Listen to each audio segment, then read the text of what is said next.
Hey, Shakesyear on the road, because I'm cat sitting this week and I had to come and feed a couple of monkeys before I could do this, but I needed to get everything done before midnight. So anyway, we are still in, we're still in Hamlet in Act 2, Scene 2, to be precise. And yesterday we heard from Voltimand, who let us know that Norway is no longer planning on attacking Denmark, but Norway will probably be marching through Denmark at some very near point. And prior to that, we found out that Hamlet is a little bit crazy, or at least he's going to pretend to be crazy for a little while, because the ghost of his father came back and said that the current king, Claudius, killed him in order to marry Gertrude and take power of everything. So Hamlet's on this revenge mission and playing the crazy card, and he had a little bit of an encounter with Ophelia, which had her shaken. So she told Polonius, her father, about this weird encounter. And he said, well, this obviously means that Hamlet is crazy because he's in love with you, so now I have to go tell the king and queen. So we started Act 2, Scene 2 with Polonius saying, I know what's wrong with your son. And they're like, tell us. And he's like, well, first let's hear about Norway, which we heard about yesterday.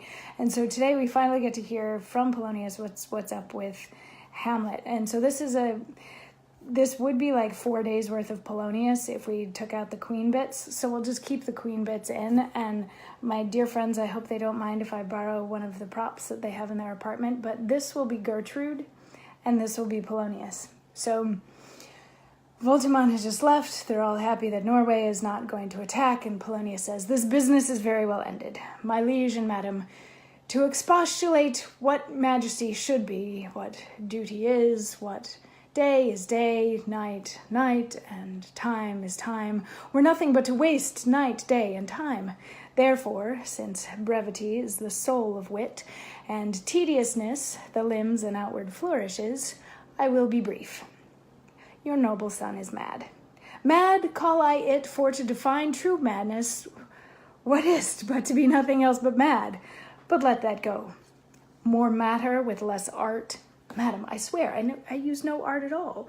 That he is mad, 'tis true, 'tis pity, and pity it is true. A foolish figure, but farewell it, for I will use no art. Mad, let us grant him then, and now remains that we find out the cause of this effect, or rather say the cause of this defect, for this effect effective comes by cause. Thus it remains, and the remainder thus, perpend. I have a daughter, she's mine, who in her duty and obedience, mark, hath given me this. Pulls out a letter. Now gather and surmise. To the celestial and my soul's idol, the most beautified Ophelia, that's an ill phrase, a viled phrase. Beautified is a viled phrase, but you shall hear. These in her excellent white bosom, came this from Hamlet to her. Good madam, stay a while, I will be faithful. Doubt thou the stars are fire, doubt that the sun doth move, doubt truth to be a liar, but never doubt I love. O dear Ophelia, I am ill at these numbers. I have not art to reckon my groans, but that I love thee best, O most best. Believe it. Adieu. Thine evermore, most dear lady, whilst this machine is to him, Hamlet. This in obedience hath my daughter showed me, and more above hath his soliciting, as they fell out by time, by means, and place, all given to mine ear.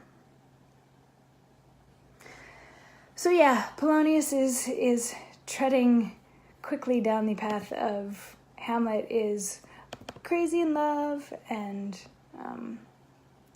that if he and Ophelia can get together, then he won't be crazy anymore. But I don't think that's really it. Do you think that's really it? I don't think Gertrude thinks that's really it. Anyway, we get to hear more about Polonius's thoughts on the cause and his suggestions for how to cure Hamlet tomorrow. I'll see you then.